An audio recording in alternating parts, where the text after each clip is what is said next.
moi c'est Julien Brunier, je suis médecin au Mans et membre du coup du collectif CISE. C'est le collectif Enseignement, Action, Santé, Environnement et ça signifie cesser ou saisir une opportunité. Nous, c'est constitué pour saisir l'opportunité du réveil des étudiants, notamment avec les collectifs comme celui pour un réveil écologique et l'opportunité de la sortie du rapport Jouzel qui a recommandé pour intégrer l'enseignement supérieur dans la transition environnementale d'utiliser la fresque du climat dans tous les cursus pour sensibiliser les étudiants. Pour ça, il y a deux axes principaux. C'était l'introduction dans le tronc commun de cours et d'enseignements sur les enjeux environnementaux qui sont en quantité significative et qui sont transdisciplinaires, qui recoupent avec les cours déjà existants. Et l'autre pilier était l'introduction de modalités pédagogiques ponctuelles et originales, y compris la fresque du climat, qui est citée plusieurs fois et qui a été acceptée par le ministère de l'Enseignement.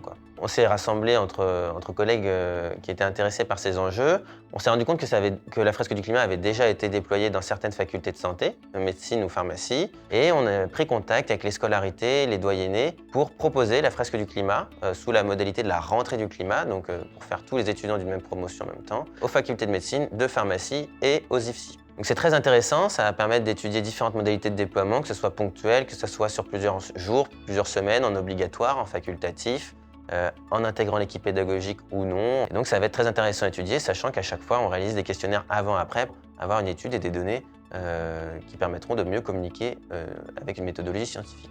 En même temps, on a évidemment eu quelques blocages donc, qui sont assez variés. On a eu quelques réactions de climato-scepticisme. On a eu aussi des refus d'impliquer les facultés dans ces sujets qui parfois apparaissaient pour les responsables comme soit politiques ou soit qui ne faisaient pas partie du champ d'études de la médecine, malgré toutes les preuves scientifiques acceptées par la communauté internationale qui attestent du lien entre santé et environnement. Et on a aussi eu quelques réactions qui tendaient à dire que les étudiants étaient déjà assez informés, assez formés et qu'il n'y avait pas besoin de leur rajouter une charge à la faculté.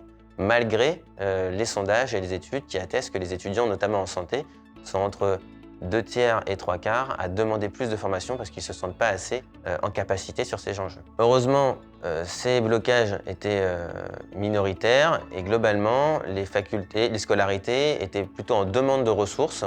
Et donc, c'est vraiment là qu'on se positionne et on était très heureux de pouvoir apporter de simples ressources, des synthèses de rapports scientifiques, un réseau qui lie les enseignants, l'administratif et des étudiants qui sont concernés par ces enjeux. Et globalement, ce qui se passe à chaque fois, c'est qu'on met en lien ces gens et localement, ils déploient cet atelier, ils déploient les modalités et ils inventent quelque chose d'encore plus intéressant, notamment comme ici au Kremlin, où Justine, du coup, étudiante en médecine, a mis en place tout un cycle de conférences à la suite de la rentrée du climat. Et c'est exactement ce qui est recherché, puisque ce qu'il faut tout le temps, c'est 3 piliers. Il faut lutter contre tout ce qui dégrade les conditions d'existence sur Terre, le climat qui dégrade la biodiversité, etc. Donc ça, c'est ce qu'on fait en sensibilisant, en agissant dans les médias, etc.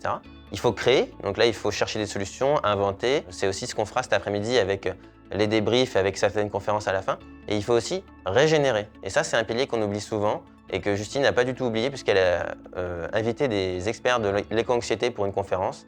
Et ça va vraiment permettre de rassembler les étudiants, de leur donner la parole s'ils ont besoin de s'exprimer sur ce sujet, de les laisser évacuer leurs émotions. C'est aussi le but de l'atelier Fresque du climat. Mais là, avec cette conférence sur l'éco-anxiété, normalement, l'idée, c'est d'avoir une libération un peu de la parole et de permettre aux étudiants de se lancer et de relâcher un peu ces émotions négatives pour mettre en place les actions qui auraient été inventées.